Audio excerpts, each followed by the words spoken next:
Hey guys, this is Preacher's Kid Podcast, and we are here for episode 3. This is The Lies They Told Me, and I have an amazing guest with me. He is my brother, he's my big brother, and my friend. Please help me welcome Stefon Staunton. Hey, thank you so much for having me today. It's always a pleasure and an honor to be asked to be a part of anything that's going to advance the kingdom. So, Tyla, I want to say thank you again. No problem. Listen, I'm excited. I'm excited as I'm well. excited because I know you have a story on you. One thing I love about Stefon is that he is honest, and you either gonna love him or you're gonna hate him, and he's perfectly fine with whichever one you choose. So we're gonna start right there. This is again the lies they told me. So let me ask you a question. What are some of the first lies that you heard in church, whether about you or about just something that was not true? Well, one of the things that was told to me, which back then and not too long ago, but it was, I'll say about 20 years ago, and times are different now, was just the way that we dressed. You know, there was a certain way that you had to dress. You had to wear, a suit, a tie. Easter, Resurrection Sunday, Christmas, you had to wear a suit. Everybody knew where to go to get a suit, to get their dress, and all of that. But now, if you notice in 2025, Resurrection Sunday, Christmas season is not as exciting or about dressing. And so there had to be a certain look, a certain attire that you had to have. And so I will say that that's not necessarily true now, to each his own. There are different denominations out there, and so depending on where you fall under, that's their attire. But even for myself, New Birth, right now we are dressed down, and a lot of people is not with that, but it changed the trajectory of church and how we see church. Wow! And I've learned that even by us dressing down this summer, our attendance have went up. Wow. Because we have met people where they are. And so I think if we stop having such an opinion, I tell people who are connected, I even tell you this sometimes, that our opinion really doesn't matter. We can have it, but it really doesn't matter. Give me truth. Yeah, come on. Give me truth. That's and good. So, that's one lie, I think it is, that, is how we present it. And that was a big thing for me, was my attire. Even now, being almost 37, I have really launched out when it comes, as it pertains to my attire. And people used to always say I dress nice, but there was a time I would never wear this lace, flowery. I would never wear that because I thought it would be too flamboyant or too girly, or and so I walked in this false identity that people box me in. Wow. Okay. And I did it for a long time. And so as I got older, I began to realize, wait, is this me? Or is this what people have told me or made me feel like who I am? Yeah. And so even wearing, I go as deep as, I used to at one point to try to wear the baggy jeans and and now don't get me wrong. Yeah. The big jeans are back in now. Yes, they are. Right? They're back in, but however, I did it for the wrong reason because I didn't want people thinking whatever they wanted to think. You know what I'm saying? And so now I'm at a place where, watch this, there's a time and place for everything. Exactly. Yeah. So there's times I wear my ripped jeans. There's times where I wear, and I'm a whole overseer and pastor, and I would not wear that in a big service where there's clergy and stuff. But I believe that that's one of the lies that people have said to me, that you have to do it like this. If you don't do it like this, it's not right. I tell people all the time, do what works for you. Okay. Slow down. Okay. Because you taking me past to the closing. You're right. You're already going there. I'm sorry. We're talking about first right now. First. Okay. Let's stay at the first, Okay. please. All right. So you spoke about the first lies. Now tell us before, and please don't go all in depth like how you just did. Just Okay, all right. because we all got right. questions. But Okay, I'm okay. kidding. Just go ahead. When was the first time you realized that you were being seen through the lens that you didn't agree with? It was people's lens of you. I would say junior high school. Junior high school going into high school. It's when I really realized, like, okay, it was just like when people just would just, start to pick. Like, I was bullied in school. Wow. I was bullied in school, made fun of in school, and that also attacked my self-esteem, and so that carried all the way through. But I really realized around junior high school, that, okay,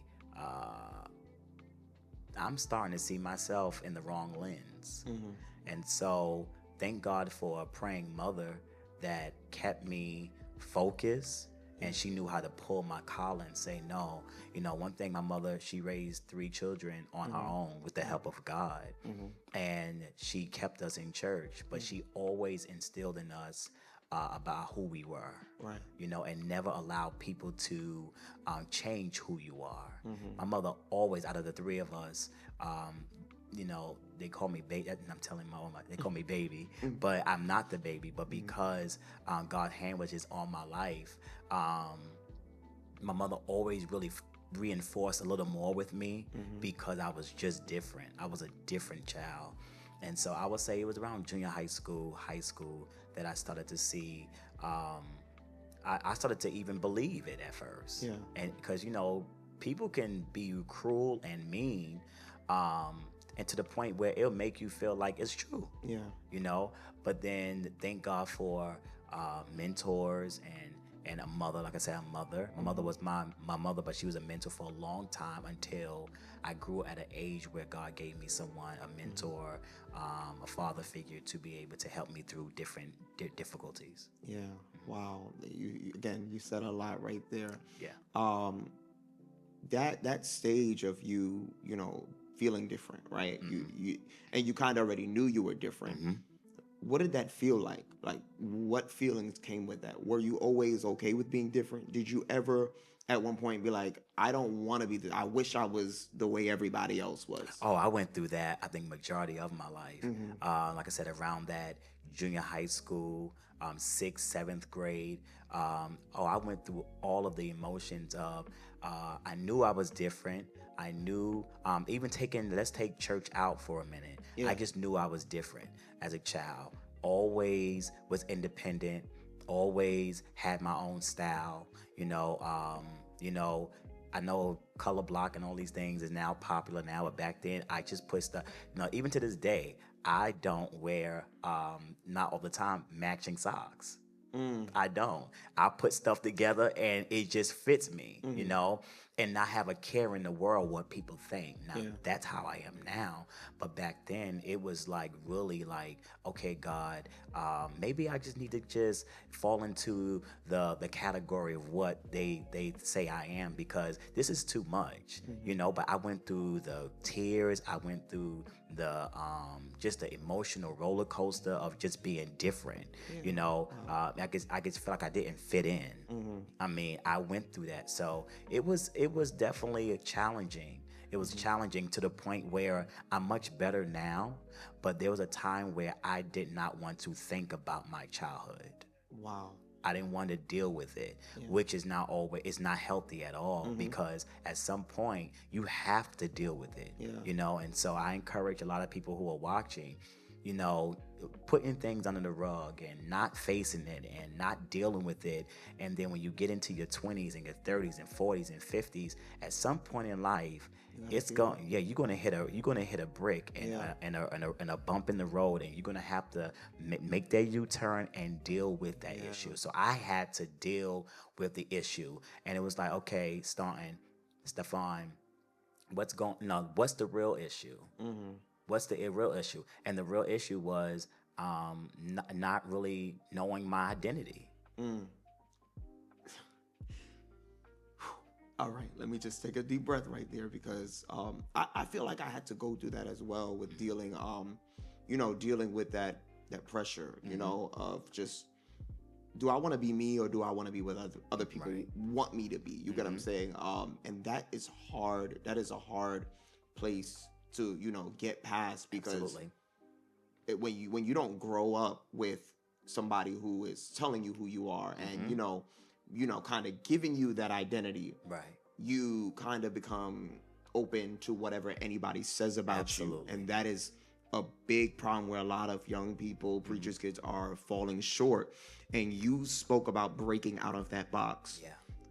Before you get into breaking out of the box, you spoke about how it affected you in kind of like the secular world and school and stuff like that. How did it ever affect you in ministry? It did. I growing up, I was very. My mother did not allow us to. And I would say not allow us. We were just not open to a lot, right? So, because we was not open to a lot, we went to a storefront church right in Jamaica, Queens, that did not know a lot of ministries and stuff like that. So we was very boxed in. Not that she meant to do that, Right. but the church was just not exposed to a lot. Yeah, I literally had to find my way through ministry, but it did affect ministry a lot.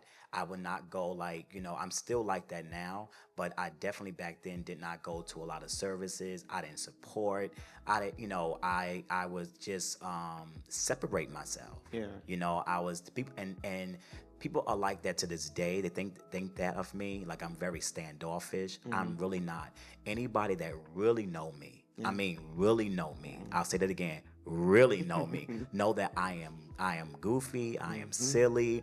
I love to laugh. I love to have fun. Annoying. But what you say? I said annoying. I can be, and so can you, in Jesus' name. But at the same time, it took some time to get there. It took people to prove themselves. Yeah. That they are loyal, that they are trustworthy. And that doesn't mean that as brothers and sisters, if you're my brother and my sister, that we don't have highs and lows and that we don't have powwows. But at the end of the day, we always been honest. We always been that person that just can tell the truth. Yeah. And you can be yourself. Right. You can be yourself. Self. And I tell people like that, everybody that's connected to me in some form, shape, I can really tell you, and you know this, their style, their uniqueness is different. Yeah. And I love those who are around me. People can't figure them out. People can't figure them. There's something about them. It's something, or they, especially people would put their mouth on something that they don't understand. Yeah. Talk about it. So it's like, it's he look or she look, and I don't keep those people around me at all. I keep people around me that's going to be honest with me. Yeah. I have people around me to this day. They're like, Staunton, that's no, I think you should change. And they're like, you know what, you're right. Staunton, your breath a little tart. Listen, keep people around you that's going to tell you truth. Yeah. How does this look? It's nice, but it's not appropriate for where we're going. So I've always had. Now I do. I didn't always have it. Yeah. But it has been difficult.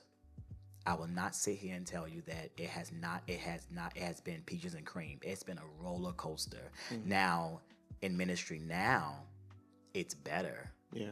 Because with discernment, with having a great support team, with having a safe haven in a circle, it's just it's much easier. Yeah. Now I'm older. I think I told my mother this the other day. I was like, the more closer I get to 40, the more I don't care. Yeah. The closer, I don't know what it is. I thought 30 was good, but now I'm hitting on 40. I just don't care. And people say you should care, and that is true to a certain extent. But right now in my life, I don't. Yeah. I don't. And I'm not gonna go any more deeper, but I'll say this: this is the most free. I've been so free. Yeah. I've been so happy, And somebody told me the other day, Staunton, like you aging backwards. I said, that's good. That's good. It's because I know who I am now. and I can say it boldly and not care what anyone thinks. Right. Again, like we keep hearing, you got to know who you are. You have to. It really starts with you, and I feel like for me, once I figured out who I was and I became okay with that, Right. I became at peace. But it was also easier to let go, Right. Because I knew what didn't benefit me. You Right. understood? You understand? Like even when people put their mouth on me, it didn't bother me as much because I knew who I was, Right. and it was okay if that didn't align with what you Right. wanted it to. Right. Now my thing was I had to get over was the name calling. Okay, so this hold on, Yeah. because you about to go to my next question. So before you are who you are now, right? Who did people misjudge you as? Give us all the names or whatever people thought. Who was Stefon to people? Like I said, I got the whole I'm standoffish. I think I'm all that. Like you uppity, you conceited, you stuck on yourself. You just flamboyant. Let's go there. You flamboyant, and I get manicures and stuff like that, and so people labeled me. They labeled me, and at one point in my life, it was I wanted to retaliate. I wanted to hit back. I wanted to clap back.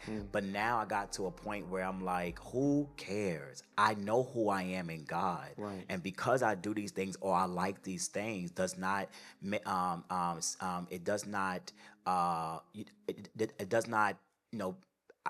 remove myself from that category of what people say or label you as. And so like I said, it goes back even to something simple as if you got fitted jeans, or if you like pink, or you wear a certain hairstyle, or if your hair is red, blonde, or whatever. I've went through, anybody that know me, I went through that whole stage of finding myself. It's one time my hair was blonde, and my mother, which I love my mother so much, and I was in my 20s, I was in my teens, and my mother, thank you so much, Mom. She helped me find my way Through it. Yeah. Wow. She said, "Oh, okay, all right, we got blonde today, all right, all right." I'm be honest, blonde. I was pastoring.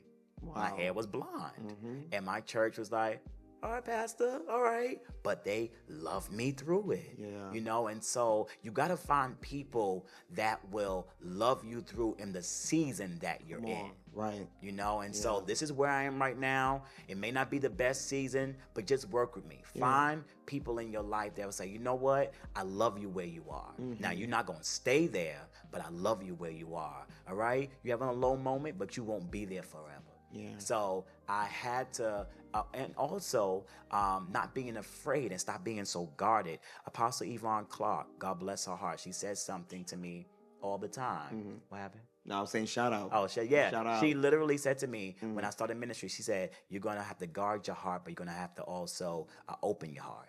And I didn't know what that meant at that time. But now pastoring, I'm like, I get it. So as I'm pastoring and I'm out there and someone in the spotlight, I had to guard my heart. Can't let everybody in. Because as leaders, sometimes we have a big heart. We do. A lot of us have a big heart, and we want to hug everybody, we want to invite everybody, we want to embrace everybody. But as you grow in ministry, and you don't even have to be a pastor, overseer, you are a lay member, you are a member of a church, you praise and worship leader, you have to realize, you have to learn how to protect your heart, but also keep it open, especially like yourself, keep it open to be able to do what we do, exactly how we do it. Right. That's so good. With those lies, right? They were basically lies, what people thought about you or misjudged you as. Were any of them true? They were very true. Wow. They were very true. Some was very true. Absolutely. So how did you handle that? Like, you're telling me something about myself that I might not necessarily want to be, but it's true. Absolutely. The thing about it is this. It's true, but that's not me anymore. Come on. That happened, but that's not me anymore. And I'm not going to allow you or anyone to dictate and tell me who I am, or tell me that I'm in a season that I'm no longer. Wow. So actually, I'm not there anymore. Yeah. And so a lot of times, and this is for anyone of any age, we allow people to box us into an old season, and we're not there anymore. Yeah. I think I preached a message like that, saying, I'm not there anymore. I'm not there. Listen, I'm not there anymore. I'm not there anymore. We're not there. Hold on, real quick. If you are watching right now, just comment real quick. I'm not there anymore. No matter what people have labeled you as, misjudged you with, I'm not there anymore. We're not there no more. We're not there anymore. Nope. And that was and not being afraid to say that's the season that I was in. And but at the same time, it was a lesson learned. Yeah. That and now I've moved on, and now to bigger and better things. And it has helped me in my ministry to reach so many people. Wow. So it was a part of my story, and God used that as a testimony. So it was a testimony for me, which people might see it was a mess for others. Yeah. But it was really my testimony. It's my story. And so I'll encourage everyone that's watching is, embrace your story so that God can use you to be able to witness to someone else. Because trust me, we're not going through what we're going through for naught. Whether it's old, it's present, or what's coming. Right. Everything that we go through is for somebody else. And I think a lot of times we get in that gutter, that low place as, we just forget that, God makes no mistakes. And some things we put on ourselves. Yes. Some things we just want to do what we want to do. But at the end of the day, his grace is sufficient. And it allows us to move past what we have done voluntarily or involuntarily, and allow us to move forward in the things that God has called us to do. Yeah, this is so good. I'm loving this conversation. Yeah. What did consecration cost you?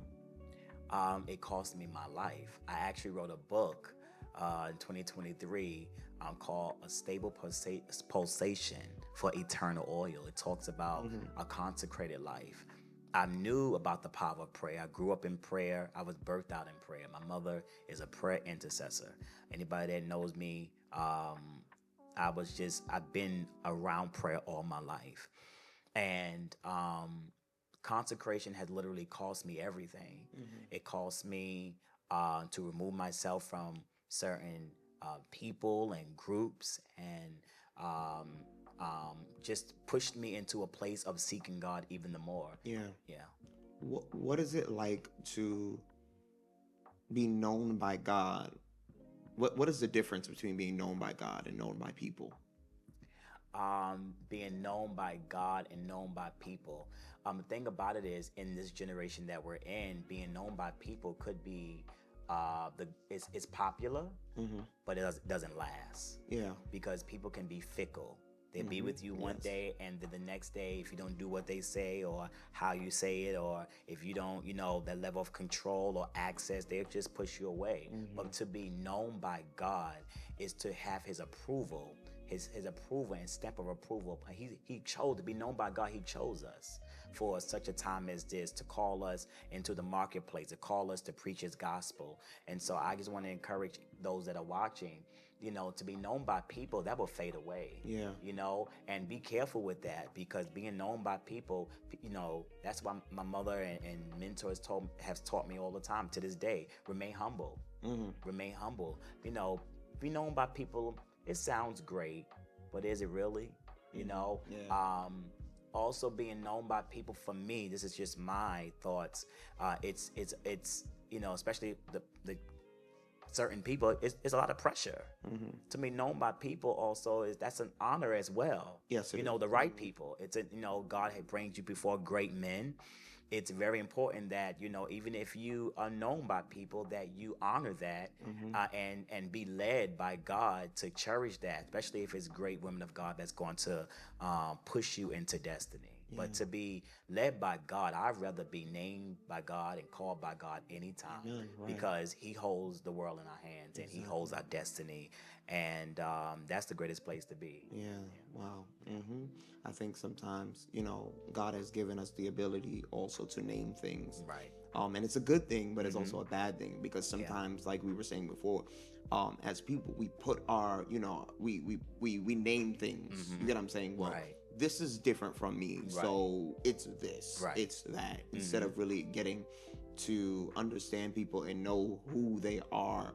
How was your journey of finding you? Like, how did you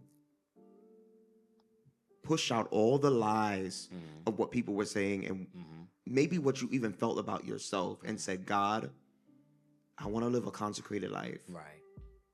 Tell me your truth. How did that truth begin to, because it's not that we're absent of truth at all the time. Sometimes the problem is we don't believe it ourselves. So when did you begin to believe that? To be honest, even though I've been in ministry since I was 16, but however, it's just when prophecy began to unfold, even when I started pastoring. You know, because even pastoring, when I was standing before the people of God, standing before that altar, I still was like, God, all right, I don't know, you know, and I had those doubts. But I tell people all the time, you know, it's going to, you know, it's going to always be trial and error. You forever growing, you're forever being a student. And so I would say it had to be in the last maybe 10 years that I really grabbed hold to who God called me to be. And not being afraid. I would say my prayer life, staying in prayer, reading God's word, staying around positive people that's going to tell me truth, tell me, you know, not what I want to hear, plays a big role. Mentors. I'm a big person on always pouring into myself and staying around people that's going to empower me and encourage me. So I would say definitely that's very important, and that has helped me walk and find my true identity and my calling. Is there one prophetic word or one thing that God maybe said straight to you that has been the thing that you always go back to? Like, God said this about me, and because he said this, I don't believe anything else. I use one example. When I started pastoring, you know, you have those thoughts of what people will say, and maybe I'm too young, and but there was a prophecy that was released that when I turned between my age of 30 and 40, that will be one of the greatest soaring years of my life. And that's when I started pastoring. Literally, I started pastoring 29, almost 30 years old. And I always go back to fruit.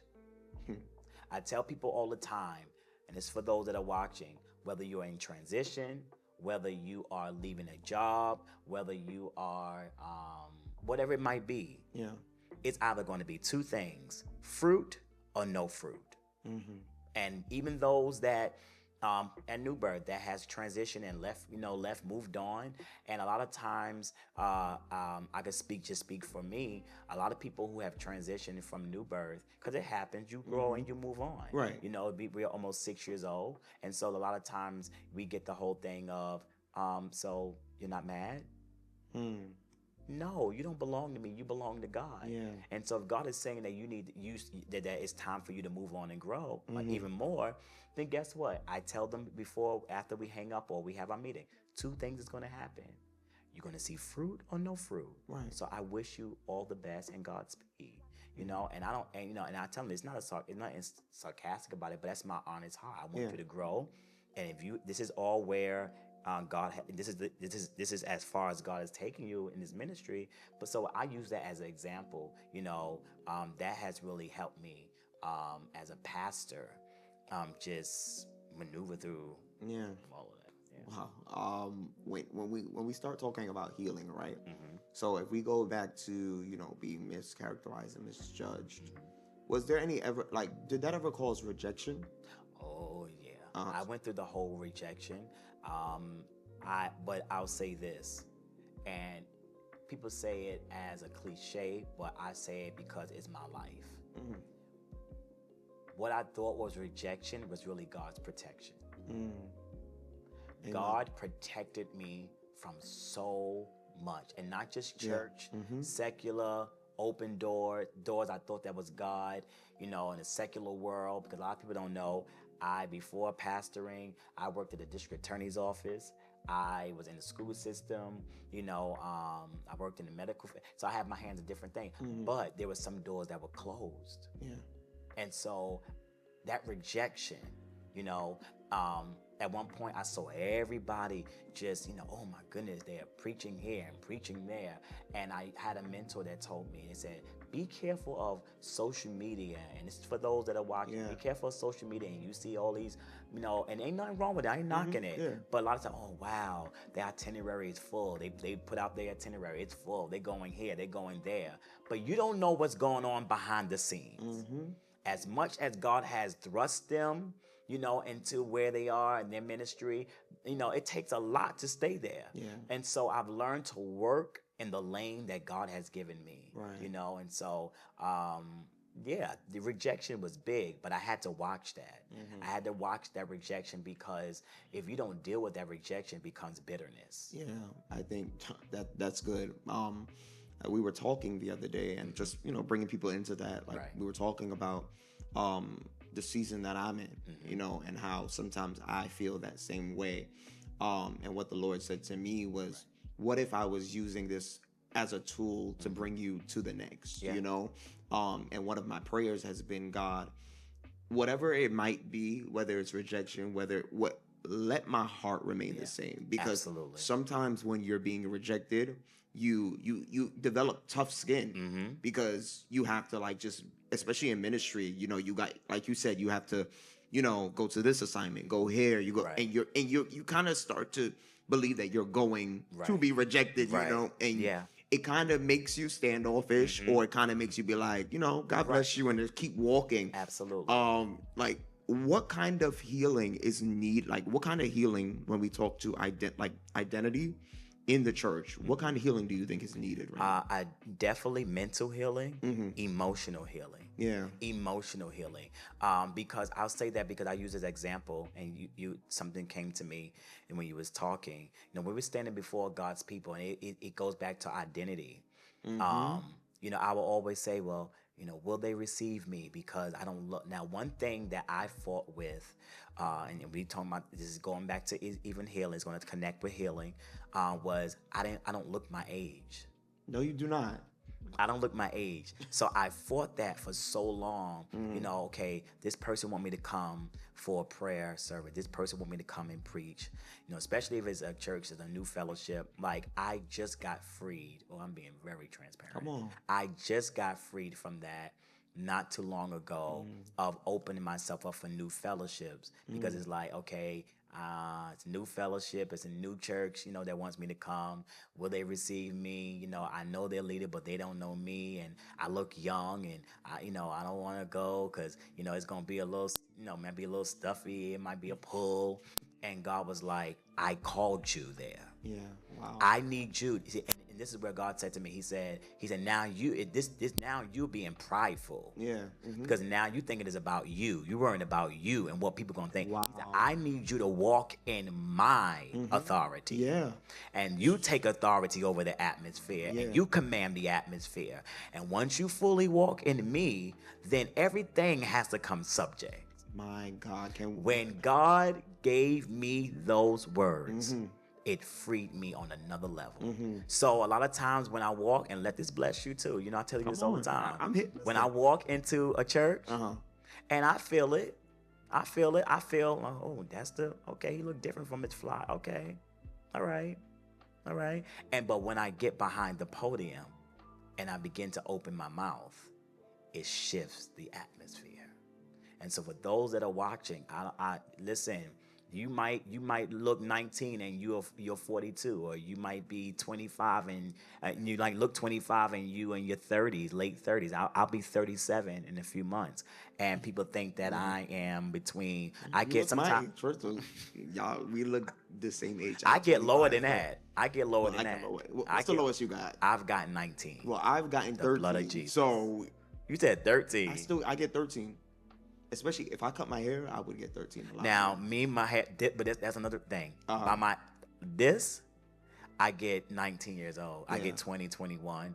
I'm getting 25, 26, Mm-hmm. but 37, almost 37, absolutely not. Wow.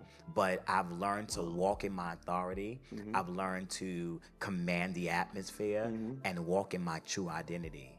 And also understand if the leader, God puts on the leader's heart to bring me, there's a need. You're there for a And reason. you make sure Yeah. that you fulfill the need. Mm-hmm. And so I've always just stayed focused and driven in that way. Mm-hmm. And so of course always I was nervous with this, Yeah. you know, because it's still serving. It's Yeah, still right. Mhm. before God's people. okay to be nervous. Everything Mhm. right. Yeah. Yeah. You need to be nervous But because are it you says gonna let it pull you out of what God has called and you I tell to people do? it's a difference between nervous and fear. Fear.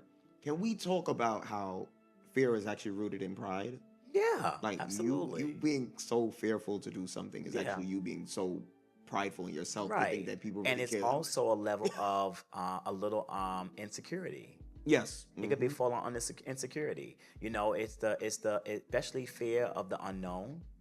You know, fear of the unknown, fear of a different area, different environment. And so, yeah, absolutely. Fear does fall on the pride and the level of insecurity. And it happens, it does, but when it happens, you cannot allow fear to grip you to the point anxiety happens or to the point where you don't take the assignment. I've done that too. Yeah. That I was so fearful that assignments came in, invitations came in, I would decline it. Wow. I would, oh, Tyler, yeah. Come on. I would decline it because another person's on the flyer and I think they're better. Mm-hmm. You know, I've had that happen to me too, Yeah. where I'm like, oh my, or I would ask, well, in detail, who's on the flyer, who's the speakers. Mm-hmm. I don't do that anymore because I know who I am. Yeah. And if God put them on, I'll say this, I think last year I was a part of a anniversary and, the other preacher, I was like, wow, oh my goodness. And I almost declined it. Mm-hmm. And the Holy Spirit said, don't you dare. And I was after the person. And the pastor pulled me on the side in the office and said, you have no idea. Between both preachers, you and the other preacher, you came with the word that we needed. Wow. And I was so like, to God be the glory, but I was so in awe because I looked at this other person of high esteem, but they didn't come with what the people really needed. Yeah. So I want to say to those that are watching, there might be a door that opens and it might be on the flyer someone that you might feel like, wow, there's no way in the world. But that's what God is doing in this hour. Yeah. He's throwing those who are ready our names to the wind. And they're going to be on flyers that we never thought that we would ever be on. But we deserve to be there because he can trust us with it. Yes, he can trust us with this. I love that. Yeah. You kind of got me at like a place where I'm just like, dang, I need to sit in this. Like, I need to just sit in this. And this is why, I love talking to you, even though you rarely make time for me, but I do. I love talking to you, man, because He you're is just so demanding. a well of wisdom, a well of just a lot of wisdom here. Yeah, I've learned to preserve it. Like a lot of people don't know that, I deal with counseling and psychology, but I've learned to preserve that because a lot of people pull on that. They pull on prayer, they pull on the prophetic, and they pull on counseling / psychology. And so people know how to, mess with your brain, pull on your brain. But yeah, this is amazing, and I'll say this. I know you're there with me, but I'm proud of you. I'm really proud of you. I'm proud of you and this was a topic you didn't realize, that this is a topic that I'm walking through still. This is an everyday thing. Yeah. Your identity and who God has called you to be and sharing truth. Yeah. Sharing truth, some truth, some is truth, some lies, some, but at the end of the day, somebody needs to hear this. Yeah. And to know no longer do you have to walk in a false identity, because it's not going to get you anywhere, but just going around cycles and circles. Right. Yeah. Listen, I'm just gonna say it. Like, for me as well, this is healing. And what healing looked like for me is even stepping out and doing something like this. Yeah, absolutely. Because I've had those identity issues, you know, and that fear has been there, and it's been so crippling to be like, where I've had many ideas, and it's like, God, I'm gonna do it. But then when it gets closer up, I'm like, maybe next time, because it's been, so crippling to the point where it's just like, it keeps pulling me out of what God is really calling me to. And it's like, if God is calling you to it, do it. Do it. Just do it. Do it. I want to ask you, when you were invited to maybe some of these churches, right? And it was on the pastor's heart for you to be there. They felt like God was saying you. And you preached the word, and you did what you had to do, but the people still didn't receive you. Talk to us about that, because that's kind of like rejection too. Right. How did that affect you? Did it ever, were you ever like on your journey and you were doing well, but then something came along like that and was like, oh, I'm feeling that same rejection again, and I'm pulling back? Yeah, I went through that. I went through that maybe earlier in pastoring, earlier in ministry, where I was invited to preach or be a part of anything, prayer, and especially I would say prayer, and I will also decline. Oh God, I would decline a lot of invitations for prayer, because especially if it's like 4 or 5 intercessors, and then they want me to be last, and I'm saying to myself, the hardest assignment, right? What else can I pray? Because I felt like they done laid hands and prayed, and they done, it's like, in that intimidation and that feeling, just on that uncomfortable feeling. But definitely, I felt at times, whether it's through prayer or preaching, that people did not receive me. One, because maybe it's somebody in the congregation that don't like me. Wow. Or they already have whispered, oh God, they have whispered already in people's ears about me already. What may have been true, what was past, or what's present. And not really understanding that my past is erased, Right. and get to know me now, and what you don't understand, pray for me. Exactly. Pray for me. And so I went through that, but now I'm at a place where, whether they ask me to come pray, whether they ask me to come preach, whether they ask me to come support, I'm going to be there. I tell people all the time, and let this bless you. I, and those watching, I changed my perspective on this. When people say, come, I'm not coming because so-and-so might be there. If you ask me to come to your encounter, I'm coming for you. Wow. You get what I'm saying? Yeah. And I think a lot of times we become selfish because it's about us. And it's not about us. Yeah. It's about you. It's about supporting you. It's about keeping my heart open, not just supporting you, but I'm coming to get something from God myself. Exactly right. And so, but now I'm at a place, to fully answer your question, I'm at a place where, whether you receive me or not, I have to deliver what God tells me to deliver, whether you receive it or not. It's your loss. Yeah. It's your loss. And whether you receive it or not, it's still to God be the glory. But I used to feel so bad. Oh my God, they didn't receive. You feel so bad. You go home and you feel so grieved. Like you feel like, because you're looking at their faces and they're not getting with you. You feel like, okay, I haven't accomplished. And the Holy Spirit had to deal with me and said, if you just reach one person, if you just reach one person, that's for those who are in ministry, you in business, you're a graphic designer, whatever, and you feel like it's not picking up, and you feel, no, if I could reach one person, I guarantee you, you have done your job. And we look at lights, we look at, who's responding. Yeah. Sometimes, and I've learned this while as being a preacher, some people, we want a response. Sometimes when people are not responding because they're really listening. Yep. You hitting, you pricking their heart. Yeah. So a lot of times we want this, yeah, come on, yeah. But it's sometimes you got to discern the group of people in the audience that you have. Yeah. Sometimes it's not that, yeah, come on, it's not that. It's that, okay, I got their attention. Yeah. And they really are listening, you know, and it might look like, because we're so used to that culture of, come on, jumping and shouting, where it's literally that moment where people are actually saying, you know what? I never thought about it like that. Yeah. So I think we need to change our perspective and understand the culture, especially depending on the church or the invitation that you've been invited to. Yeah. I remember a time where I was leading worship, and I think it was for a Good Friday service. And there was this one guy who was just, when I tell you, grilling me up there. And you know, in my mind, I'm probably like, oh, this guy is not feeling this. You know, like, Right. I don't know what's going on with him. This might not be his type of thing. He might Right. want some hymns, or I don't know what he wanted.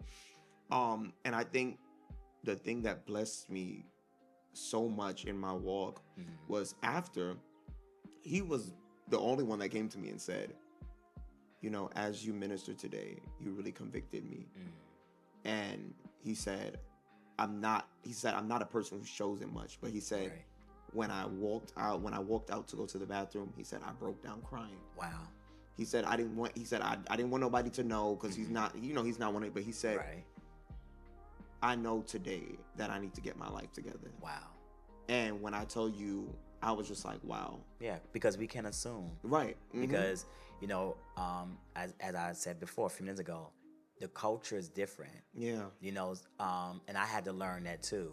You know, and this is the reason why God sometimes can't trust us with the audience we have now. He doesn't give us bigger, because we have not mastered the audience we have now. And God can't take us to the diverse culture because we haven't mastered the one. You know, a lot of times, you know, I'm learning that too as God broadens and opens up more doors for me. It's like, you got to know your audience. You know, I just recently had an assignment. It was 2 days. That Friday I preached. Wow. But then the next day I had to go into teaching mode. You know, and I had to understand, okay, this is a different group of people. This is not, you know, they don't know that language. You know, for all those that love to speak in tongues, you know, that's not the time to do that. You got to meet them where they are. You got to meet them where they are. They don't know that, you know, and so you got to break it down and keep it. This is something I'm learning to keep it simple. Yeah, less is more sometimes. Less is more. It is.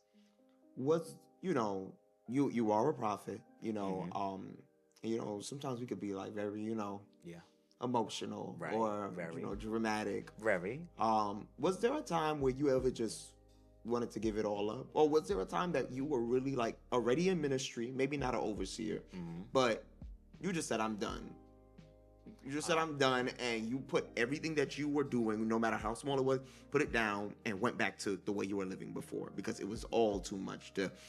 The way people maybe perceived you, or the rejection, or anything that you were going through. Right. It was all too much. Yeah, I've had several times in my stage in life, as a prophet, as a pastor, as an overseer. I would not come this far in this interview and lie and say that I have not. Through every stage of my life, I've had those moments. Not leave God, but say, you know, the heck with this. You know, I was doing so much better in the secular world. And when I mean secular, meaning in my regular, I just do my regular 9 to 5 and I'm good. But this right here, you know, dealing with people, you know, it's a lot. It's a lot, especially in this age and this time, you know, but absolutely, I've had it so many times. I go through the whole thing of, God, are you sure? Like, are you sure? I know you called me to this. I know you did, but this is heavy, you know. And then the Lord will just minister to me in a way and say, you know, my yoke is easy and my burden is light. And you know, the Lord would say, you know, you don't have to carry it. Give it to me. You know, give it to me. And so God knows how, even in those moments of being transparent. I said something I was preaching at Bishop White on Friday, this past Friday, and I said something to the congregation. We got to learn to be vulnerable with God. And we're vulnerable to the wrong people. And so just how we're vulnerable to our best friends and we open up to them and close brothers and sisters, you know, we have to learn to be vulnerable. And I've learned I've learned in my time of prayer, when I'm by myself, I'm like, God, this is a lie. Yeah. And I feel like giving up. There are moments where I'm like, God, I can't trace you. I can't find you. It seems like you're so silent. But at the end of the day, there's a no on the inside that lets you know he's still so close. And so I would say, absolutely. I've had those moments, but it's in those moments that I, one, go to God in prayer. Yeah. But there's times where I don't feel like praying. So I find someone who I can be transparent to. Yeah. They won't say Shama Mahanda Mahandi. Yeah. I don't need that at that right, moment. Yeah.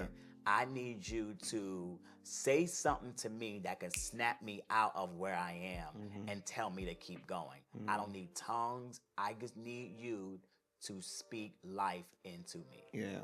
And bro, you already know you are that for me. Yeah. Because growing up in church, you don't get that a lot, and being vulnerable, you don't see it a lot in church. Where it's like we always feel like we have to put this suit and tie on to go to God every single time. Absolutely. When the truth is, you can come naked and unashamed. You know, naked and unashamed. We get kind of big headed and because of our shame, you know. Just like Adam and Eve, we clothe ourselves, you know, and we feel like we have to hide. Right. When God is like, you know, I see your heart. I want you to come to me with that. Yes. And I understand why it's so hard, because in the church setting, we do a lot of tongues. You know, we do a lot of pulling down and tearing down and warfare. Right. But we don't really talk about having a relationship with Jesus. Knowing him as a father, knowing him as a confidant. He's not just... I probably said this a million times. Like, he's not just this judge that's up in heaven trying to condemn everybody and send us all to hell. Yeah. Like, for God so loved the world. He loved the world that he gave his only begotten son. Like, that's enough. So he loves you enough to even give you that transparent moment, because he gave it to Elijah. Right. And the thing about it too is a lot of times we put God in the category of people. Yeah, come Our on. mindset is so low that we put God in the category of people, and we put him on the same line as people. Yeah. And so we think that God is going to portray us and hurt us like people do. Right. Not realizing that he knows what's best for us. And he already knows what we're going through because he's God. But just to add to that, I do believe that God is raising up authentic brotherhood again, and authentic sisterhood, or brother and sister in Christ. Yes. You know, he's returning us back to the David and the Jonathans, the Paul and the Timothy. Yeah. He's returning us back to Ruth and Naomi. He's returning us back to that, and because it has fallen away. Yes, it has. You know, now friendships are falling away, marriages are falling away, mentees and mentors are falling off. But I do believe there is a restoration that God is bringing to us. And so even with even with us, you know, I pray. I was like, Lord Jesus. All right, Jesus. But the Lord, I already knew. I already knew through Apostle Manigo. And she's like, somebody looked like, I was like, who looked like me? I was like, ain't nobody look like me. She was like, there's, Tyla Parris. I was like, yeah. She was like, he looked just like, I was like, and then that's when you came to one of the prayer gatherings. Yes. And I was like, God, you got to be funny. Like, and then that's when really, because we knew of each other. Yeah. But that's when the connection happened. And that's when God, I don't think I even told you this fully. That's when God said, you're going to mentor him. Yeah. You're going to mentor him. But at the same time, he's not going to realize too that there's going to be an exchange though.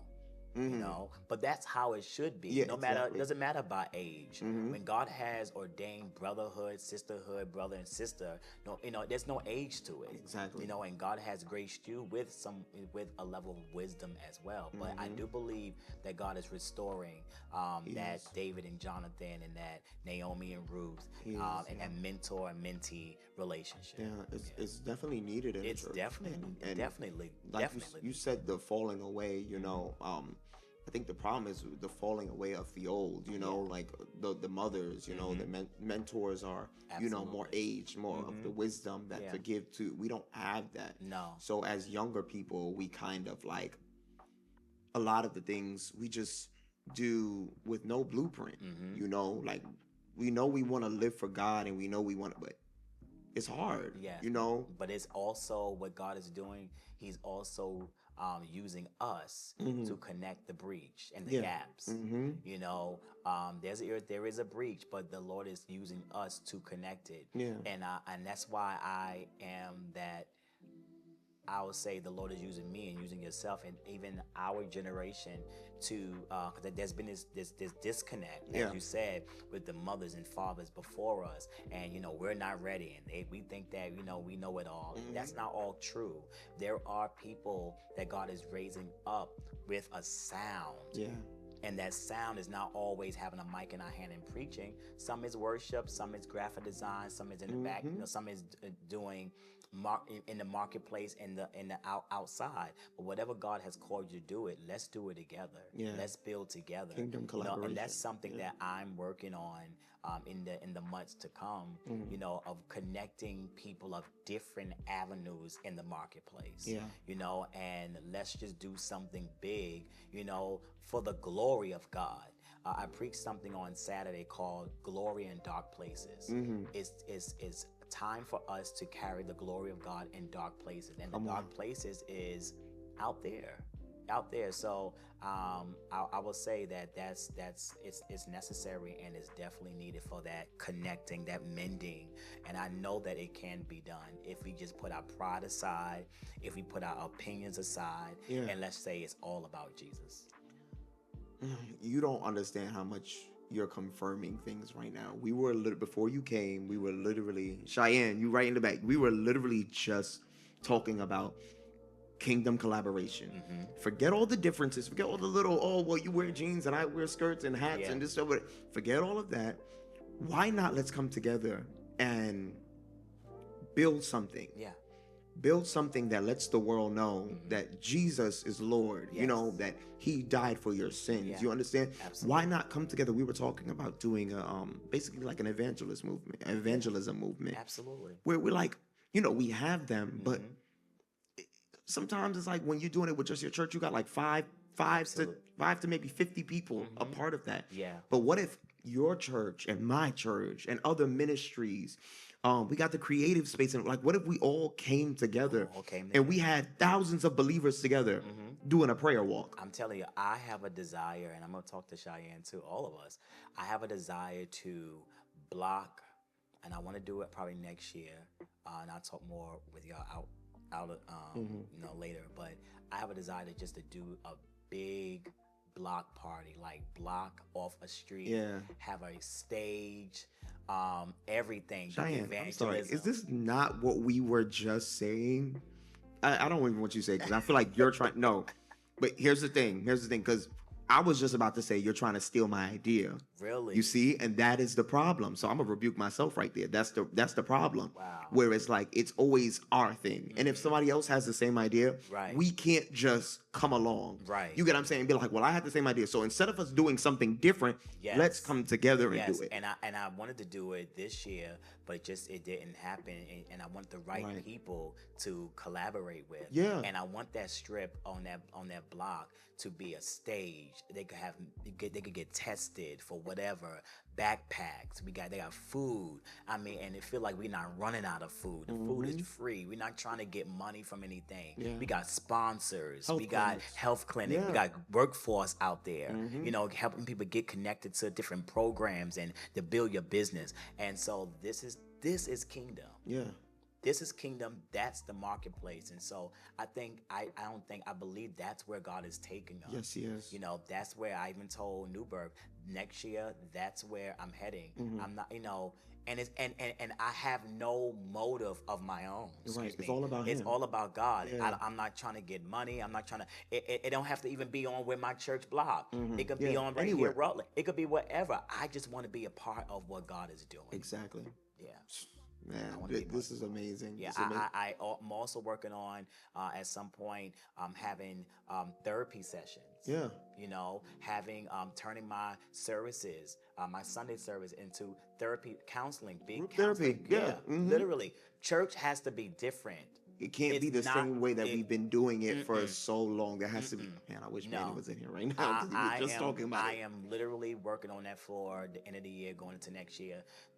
Different just pop-ups of just you know, making it still intimate and where people can feel safe, but bringing those who are qualified and have a degree to help us as leaders, pastors, graphic designers, entrepreneurs, and help us maneuver through these times, because it's getting ready to get real. You know, and we made it through COVID, but there's something else that's coming, and we need to make sure that we are mentally. I know what it's like. You know, I didn't share, but I know what it's like to break down. I know what it's like to feel like the whole world is looking at you, and you're just overwhelmed, and you're going and you're going and you're going and you're going. I know what it's like to be burnt out. This is why I can help leaders. I can help those who even not say you don't have to be a leader. You could be a leader and not, but I can help you maneuver through just difficulty and burnt out. But definitely, I'm so for it. I believe that that's what God is calling, and this is why I said that we can connect and connect that gap. Yeah, it's our turn. I think it's safe to say that, you know, revival is not coming. Revival is here. Revival is It's just waiting for us to take it Absolutely. outside of the four walls. Absolutely. Outside of the church. Without you know, no agenda. we got our culture. Agenda. We got our little things that we like to do here and there. But if we could just all put that to the side. Right. Can you imagine you into worship, and I and Shai, she does what she does, and just the three of us just here, what the impact we can do. Yeah. Alone, and can you and with the same mindset, and if we pray and we ask the Lord who we can connect with that has the same mindset, because the problem is, the downfall is that people have their own motive, and they want the spotlight on them. This light is on us right now. They want the attention.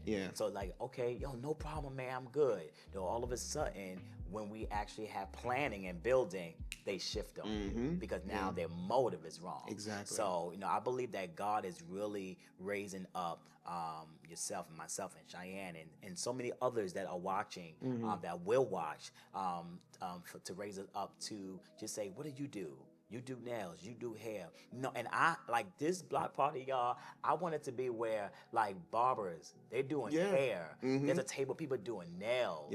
You know, like, you know, literally facial, whatever, you know, or if there is a sanctuary that's closed, they can go inside, they want privacy. But whatever. Like, just make this like, all wow, for the glory this of is God, right? all To for show the people glory that we're more than just speaking in tongues, you know? Oh, yeah. And God is more than that too. I was talking to a friend earlier as well and saying, like, I think it's time for the full expression of the Holy Ghost, where it's just like, you know, we have to come out of where it's just like, oh, well, I only do deliverance, or I only do prophetics, I'm apostolic. Why aren't we all? Because the Holy Spirit is all. Why are we just gifts but no fruits, or why are we just fruits with no gifts? Right. We should be all, because the Holy Spirit comes with all. Right. I teach new birth. One thing that we do, I have them study other religions. Wow. I have them study other religions, and people are against it, but I have them study so they know what they're up against. You got to know what's out there. You have to know what's out there. So, I believe that's where I believe that we in this generation, our generation, the millennials and the X, Z, P, W, whatever they fall, I believe that's where we're heading. Where we're heading. Yeah, and all that division just needs to just. You got to get rid of it. Got to get rid of it, you know, and we love for the mothers in Zion and the fathers in Zion to join us. Yes. You know, just, you know, let us move. The message doesn't change, but the method can. Come on. The message is Jesus Christ, and that he's coming back, and he saved you, and he loves you, and he wants to save you from all of your sins. But the method can change. Yelling at people on the train ain't really working no No. more. Like, you have to kind of relate with people now. Right. When it comes, Absolutely. The yelling is not. I saw a woman of God on the train the other day, and she was speaking in Spanish, but they could tell even in speaking in Spanish, she was very aggressive. That's not working right now. Yeah. Because nobody, and I looked around, nobody was paying her no attention. Wow. Because her approach was wrong. In a world where it's just so much, because we're now like back then it wasn't so many other options, but now we got crystals, we got the universe, we got all these other things that people can now find peace and happiness, and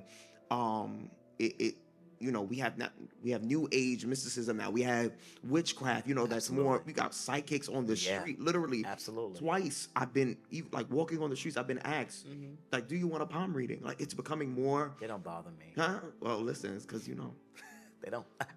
You know what? My mother the other day, they I know you're talking about. They'll get my mother. They never mess with me. They never. It's crazy. It's crazy, but this is where we are right now in the world. We are being open to so many different things, and this is why I'm so grateful that I'm not in the school system like how people are now, because they're open to so many things. Y'all gonna laugh, but literally, I went to go get a massage. I went to get a massage. It just relaxes me or whatever. I wanted to treat myself, and she said, I'm going to get the rocks. I said, wait, hold on. What rocks you talking about? Because you ain't I want to break these rocks down to me, because, you have to ask. But you got people putting things on you and you don't know what it is. You're talking about it's rocks. And you open up to a whole thing, then you go home and talking about you can't sleep. But listen, they do more evangelizing than we do. They should. They let everybody know, well, this is giving me peace. Try this. And we don't get out there. Even Jehovah's Witness. They knocking on your door. We were just, I don't, come on. They're knocking on your door. Jehovah's Witness, please, we love you and we respect you, but the knocking on the door at 9 a.m. is a little too much, at sometimes. But we're praying for you. I get them every time. We're praying for you. I said, I'll take yours, you take mine. That's good. Yeah. I like that. I said, Jesus loves you. And I start saying certain things because they know the language. And they were like, oh, no. I said, no. Okay, have a good day. Yeah, We were talking about how I've been on the train, and Cheyenne, like, I know you back there, but you in this right now too. We were literally saying like how even Mormons now, they're on the train. Very bold. I was on the train and they came up to me and they simply just invited me to church. Yes. And you would just, that's such an amazing thing. And they were young too, amazing for people to do. And if you don't have the spirit of discernment, you wouldn't realize that, hold on, this is not the same spirit. Absolutely. You understand? She had a book in her hand. And on the top of the book, she had her phone. Wow. So I couldn't see. You know how sometimes on the front it says Holy Bible? Right. But I saw on the side it said Holy Bible. And so I just kept looking at the book for some reason. Right. So I asked her, even though I saw on the side what it said, I said, what kind of book is that?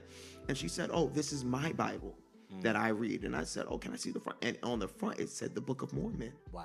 And I was like, oh, really? I said, God bless you. I said, well, I don't, and then we had a little, but she, they're not really open. And if they're not open, it's just like, well, God bless you. I'm not coming. And that's how you could be so deceived and sidetracked, because they're so nice. They're so loving. They're saying with such a, if we'd like to come to church today, would you like to come to church today with me? Tomorrow with me? But but you're saying something right there, because the world is basically they're more loving than the people who have the Holy Spirit. Right.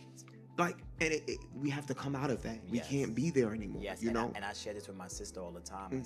I said, they have the right spirit too. Yeah, exactly. Like, so loving. And I said, if they could just come on over to the outside, it'll be just, it'd be powerful. We could do some great work. Yeah. Man, all right. We are off track. Yes. We're all off track. It was needed. We might have to cut this out and make this like a behind the scenes episode, because this was really good. Like, I don't know. It's your fault. No, it's your fault. Before you go, let me just, just closing. What does freedom look like to you now? What does freedom look like to me now? Freedom looks like stepping into the original identity that God created me to be. You know, like I said in the beginning, I was in this false identity. But when I have come to the knowledge of who God says I am, I now can move in who God says I am with no apology. Yeah. You know, with not caring what people say, think, their opinions. And so now freedom looks good on me. It does. Freedom is, I embrace the joy of God, the strength of God, and freedom is His word. Yes. So I'm forever staying in His word and staying in a place of prayer, and also not always. And when I'm not in that arena, staying in a place of having people around me that's going to remind me also who I am, because we do have moments. So freedom is healing, is joy, is peace, is the fruit of the Spirit, you know. And so I will say definitely healing is His word. Healing is who God says I was from the moment I was conceived in my mother's womb. That's amazing. Before we wrap up, to anybody who's feeling misjudged, labeled, criticized, rejected, do you have anything you want to say to them? Definitely to that person that have been misused, mishandled, abused, talked about, lied on, called names, bullied in school, in church, because that happens too. I just want you to go back in your time of prayer and really seek God as to ask Him, who am I? You know, let God minister to you as to who you are, and to always be you, be authentically you, you know, unapologetically. Not because sometimes what we do is we always apologizing. I'm sorry, I'm sorry. If people don't like it, I'm sorry. No, be you. Stay in the face of God, and always ask Him, you know, who do you created me to be? What? And that goes back to, here we go. Yes, Lord. Find your purpose. Ask God, what is your purpose here in the earth? What do you call me to do? And master that. Work that. Plow in that field. And I guarantee you, God will take you places you've never been.